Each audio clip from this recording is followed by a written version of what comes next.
छत्तीसगढ़ में बीजेपी ने जारी किया अपना घोषणा पत्र। छत्तीसगढ़ में 11 फरवरी को होने वाले नगरीय निकाय चुनाव के लिए भारतीय जनता पार्टी ने अपना घोषणा पत्र अटल विश्वास पत्र जारी किया है। बीजेपी राष्ट्रीय महासचिव सरोज पांडे ने इस घोषणा पत्र को प्रस्तुत किया, जिसमें जनता के लिए 20 प्रमुख घोषणाएं शामिल हैं। घोषणा पत्र में महिलाओं, युवाओं, छात्रों, व्यापारियों और अन्य वर्गों के हितों को ध्यान में रखते हुए विभिन्न पहलुओं पर फोकस किया गया है। बीजेपी राष्ट्रीय महासचिव सरोज पांडे ने कहा कि भाजपा का ये घोषणा पत्र प्रदेश के विकास और जनता की भलाई के लिए समर्पित है। उन्होंने कहा कि पार्टी ने 20 प्रमुख वादों के साथ विभिन्न क्षेत्रों में सुधार के लिए ठोस योजनाएं प्रस्तुत की हैं, जो नगरीय निकायों के समग्र विकास में महत्वपूर्ण भूमिका निभाएंगी। घोषणा पत्र में महिलाओं, युवाओं, छात्रों, व्यापारियों और अन्य वर्गों के हितों को ध्यान में रखते हुए कई महत्वपूर्ण घोषणाएं की गई हैं। करके ठगने का नया दस्तावेज कहा है कांग्रेस ने, क्या कहना चाहेंगे उनके सवाल? तो पूछना चाहती हूँ कि अभी तक कौन ठगता रहा है? अगर वो ठग नहीं रहे थे तो सत्ता से बाहर क्यों हुए? छुपते क्यों फिर रहे हैं? क्यों नहीं सामने आकर जनता की आवाज़ को मजबूती से उठा पा रहे हैं? कांग्रेस पार्टी को जनता ने नकार दिया है। अब वो शब्द जाल की जो फेंक रहे हैं वो भी बेहतरी से नहीं हो पा रही है। और मेरा ऐसा मानना है कि नेतृत्व कर्ता जैसे होते हैं, पार्टी वैसी ही चलती है। आत्मविश्वास की कमी है कांग्रेस पार्टी के नेताओं में और वो उनकी कार्यकलाप में दिखाई देता है। भारतीय जनता पार्टी के द्वारा जारी किए गए घोषणा पत्र के कुछ खास बिंदु जो आम जनता से सरोकार रखते हैं।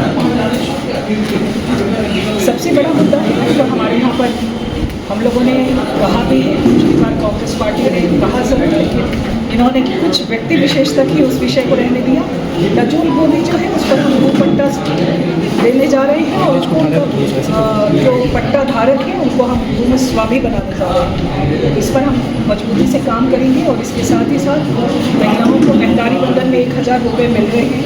उस 1000 रुपये के साथ साथ उनको 2.5 लाख रुपये तक का ऋण भी मिलेगा और 2.5 लाख रुपये ऋण के साथ साथ उनको प्रशिक्षण की योजना भी पार्टी सरकार देने जा रही है।